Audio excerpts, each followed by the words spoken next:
Hello guys!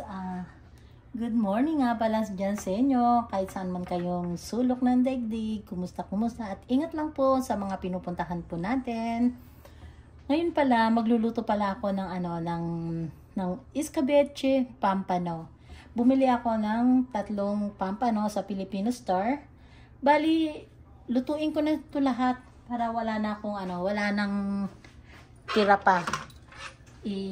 Para isang lutuan na lang. So, gagawin ko siyang escabeche. Diba guys, yung may itlog na nilalagyan ng sibuyas, bawang, kamatis, tapos may itlog. Diba escabeche yung tawag doon? Yung ipiprito ko muna to.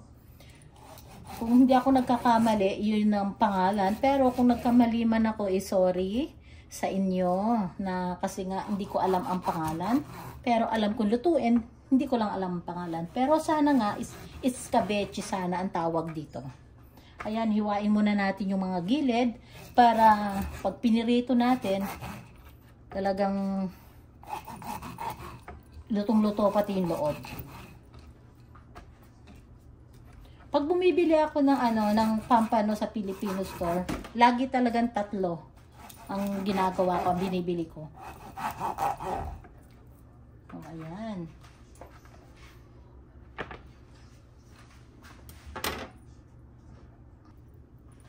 Lagyan natin ng asin.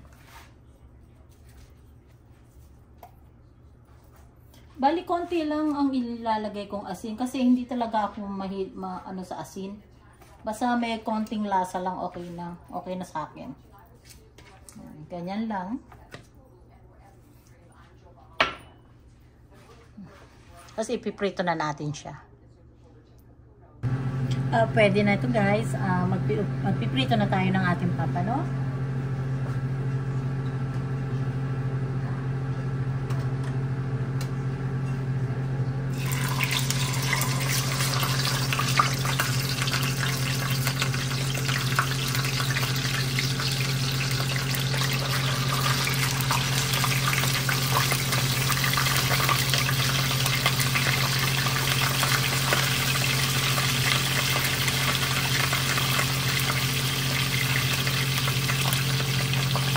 Hinaan lang natin yung apoy. Baka masunog kasi iluluto pa naman din natin siya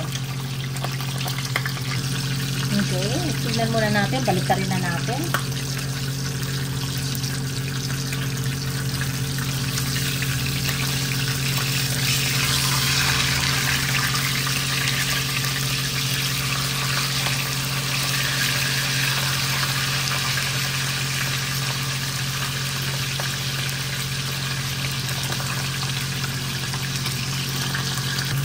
Okay guys, tignan ulit natin.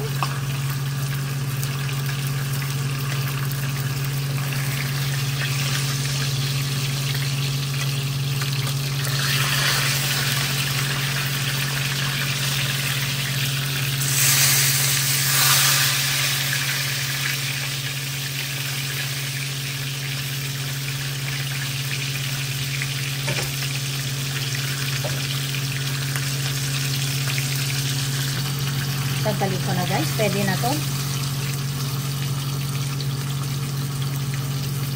Ang ganda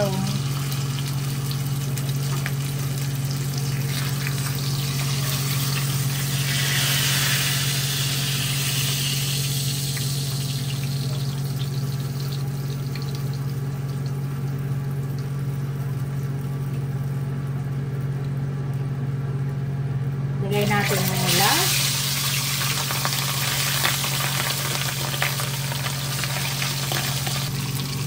Baliktarin natin yung isa.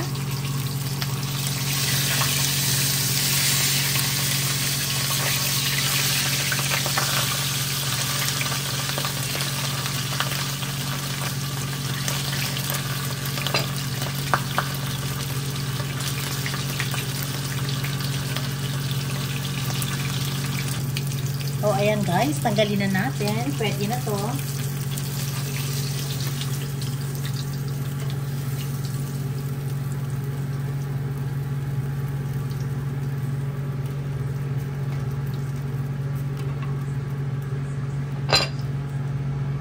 So, ayan, umpisa na natin. Ano na tayo ng ating pang chochado?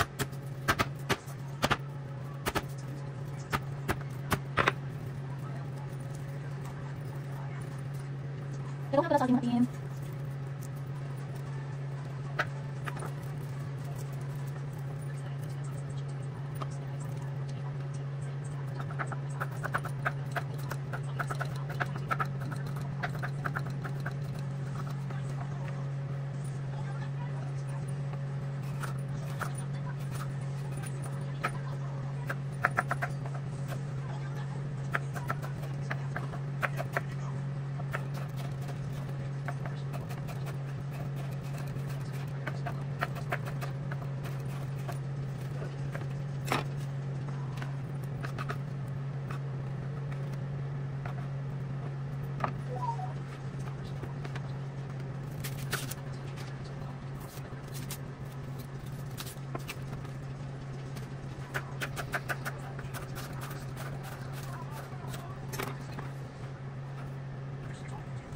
Tapos, itlog.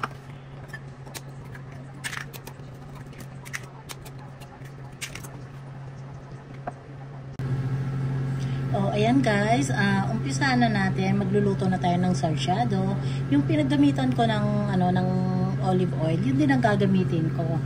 Pero hindi ko dadamihan, konti lang, panggisa ko lang.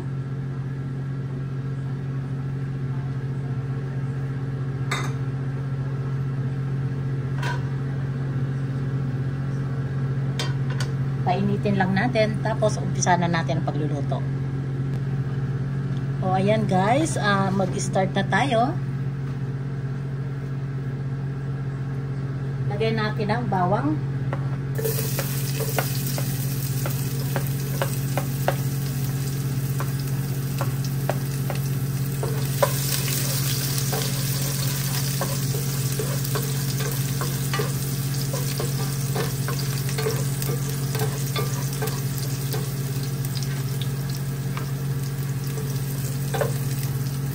Sibuyas.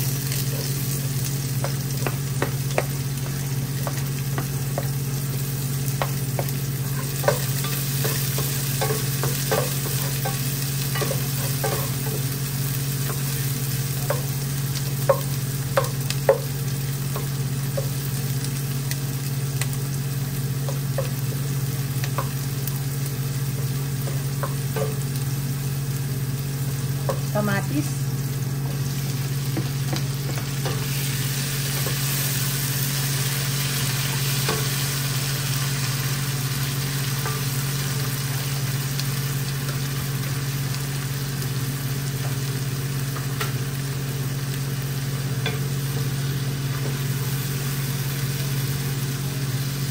Takpan muna natin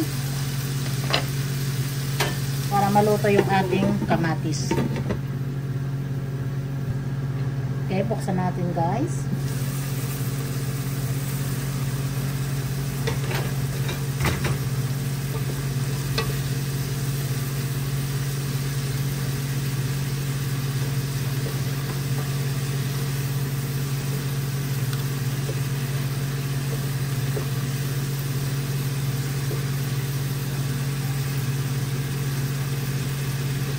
Ilagay na natin yung ating isda.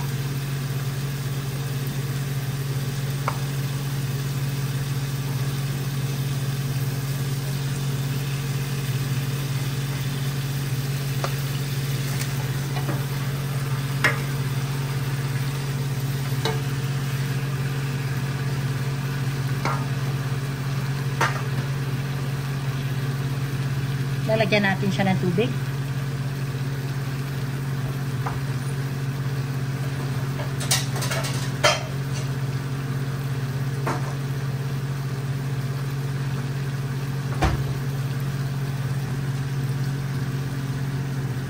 Lagyan natin ng tubig.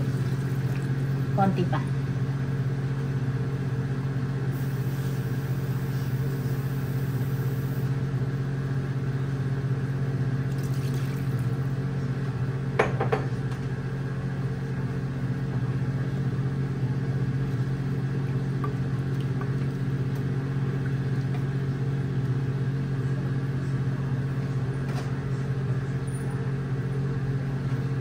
lagyan natin ng asin.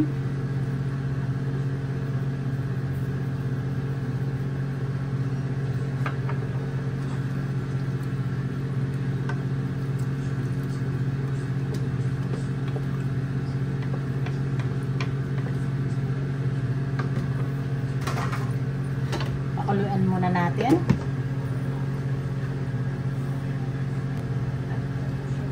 Oh, ayan. Kumukulo na siya, guys. Ngayon, ang gagawin natin is baliktarin natin yung pampano para talagang lutong-luto siya bago natin ilagay ang ating itlog.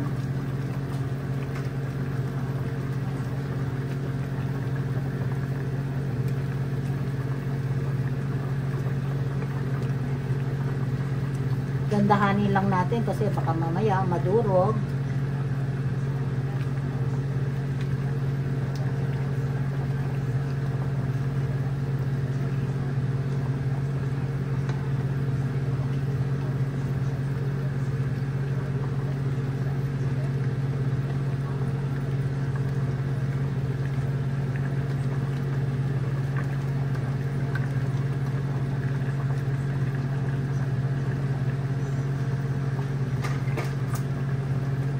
Lagyan natin ng konting paminta.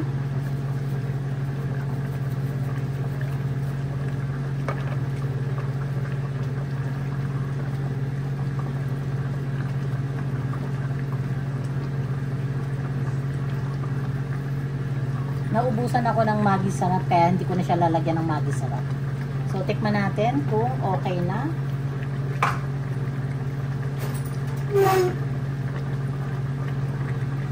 Okay na ang lasa kasi kung matabang, lagyan natin ng konting patis.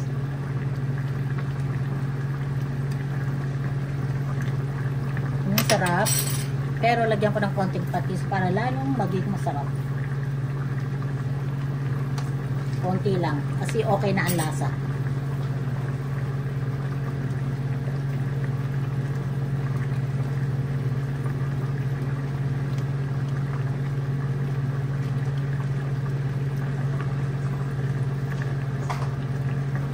Tikman uli natin. Ang sarap talaga, guys. Okay na yung lasa. Ngayon, lagay na natin ang itlog.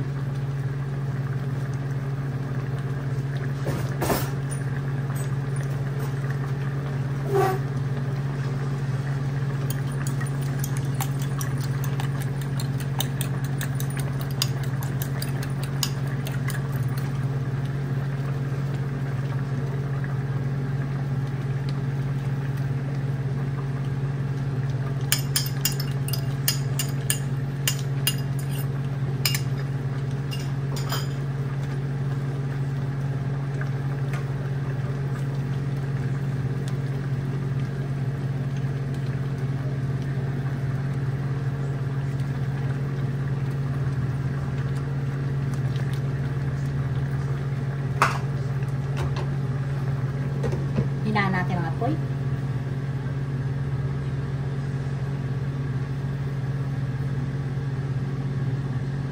Thank you nga pala guys sa mga panunod ninyo sa Mami Dory Vlog. Maraming salamat po sa inyo at saka sa aking mga members sa Team Kaposas. Maraming salamat sa inyo sa yung aking mga team. Siya nga pala yung Team Kaposas, malapit na talaga ako magpalaro. Kasi nung dapat magpapalaro sana ako sa Pilipinas, kaso nga ang dami ko talagang ginawa, talagang hirap talaga ako na isali yung palaro natin kasi nga dahil nga may namatayan kami. So hindi ko magawa. Tapos bali isang buwan lang kasi ako doon sa Pilipinas. Kaya eto malapit na talaga tayong magpalaro sa aking mga team na Team Kaposas. Lahat kayo isusulat ko yung pangalan ninyo ng aking mga team. Tapos bubunot ako. Swertihan lang kung sino yung mananalo. Okay. So thank you sa mga panunod po ninyo sa Mami Dory Vlog. Maraming salamat. At hi nga pala sa aking mga silent viewers. And thank you sa inyo. Sa aking pamilya, maraming salamat sa mga palagi ninyong panunood sa aking mga vlog at sa dalawa kong anak at sa aking pamangkin doon sa sa Palawan, si Cheryl. I love you, anak. At saka yung isa ko pa rin pamangkin doon pa rin sa Palawan na hindi pa namin nakikita, pero pamangkin ko siya, si Mary Ann. Hi Mary Ann, thank you sa mga panunood mo lagi sa sa aking vlog. Maraming salamat sa iyo, pamangkin. Someday makikita rin tayo kasi bala ko rin talagang pumunta ng Palawan para makita ko ang kagandahan ng mga Palawanenya. Tama ba yung pronunciation ko? At saka thank you nga pala rin sa aking mga member, or sa mga team ko pala sa Golden Heart, at saka sa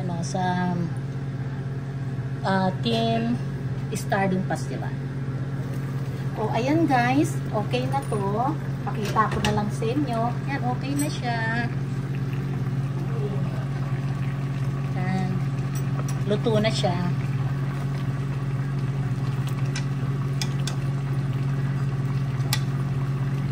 Bali 30 days na tayo na hindi ako kumakain ng rice. 30 days na. Kaya ko naman din pala. Thank you sa lahat ng panunood. Maraming salamat po. I love you guys. I love you, Danilyn. I love you, Kim. At I love you sa mga sa mga pamangkin ko diyan sa Montalban. Ate Dolen, Nalyn, Ched, Onat. Thank you sa inyo. Melda, thank you. Tsaka yung mga anak ni Tina at Bebet, ingat palagi sa pagdadrive mo. At saka Kuya Ken, I love you, Kuya Ken.